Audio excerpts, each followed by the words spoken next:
Sziasztok! Ebben a videóban fogom nektek megmutatni, hogy hogyan tudtok zsenilia fonallal is magic ringet, azaz varázskört, varázshurkot csinálni. Nem olyan egyszerű nyilvánvaló, mint a pamutfonallal, de azért nem lehetetlen. Van egy-két trükk, amire oda kell figyelni, és akkor igazából utána simán menni fog ezzel is. Tehát elkezditek csinálni. Kicsit nagyobb szárat hagyok. Én egy 6 rövid pálcás varázskört csinálok. Kicsit érdemes lazábban horgolni, hogy könnyebben át tudjad húzni a hurkot.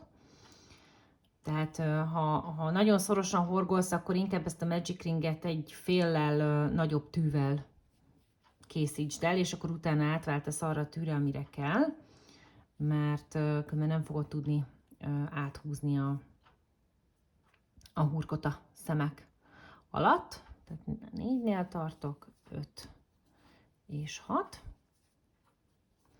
És amikor megvan mind a 6, akkor most én ezt kiveszem, hogy ne zavarjon, tudjam mutatni.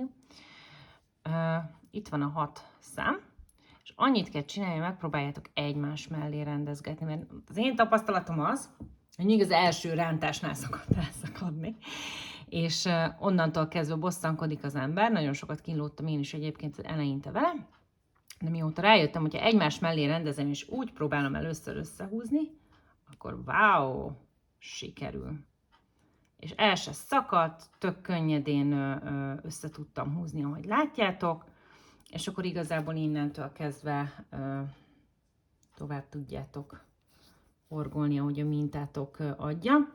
Annyi trükköt még megmutatnék, mert ez nálam rendszerint föl szokott lépni, és az utolsó szemet visszaszedem. Én ezt mindig így szoktam csinálni, és itt nem tudom mennyire látjátok. Ugye az első, hát igazából emelő láncszemnél nekem mindig marad egy ilyen kis bütyköm. Vagy nem tudom, tehát ilyen hurkom. És amikor valaki nagyon lazán horgol, akkor ez nagyon zavaró tud lenni. Én azt szoktam csinálni, hogy egy kisebb tűvel fölveszem, ha hagyja magát, néha nem hagyja. Így, látjátok? Ebből is húzok egy hurkot. És akkor igazából együtt, és hát ezzel horgolom le az utolsó szemet, és akkor tutira összezár.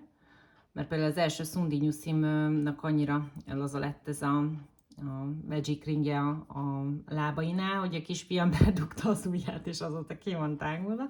Úgyhogy azért találtam ezt ki, és igazából innentől kezdve haladsz tovább. Tehát látjátok, azért nem lehetetlen zsenilia fonallal sem megcsinálni a varázskört. Szerintem szép, szoros, és nem annyira lehetetlen. Köszi szépen a figyelmet! Sziasztok!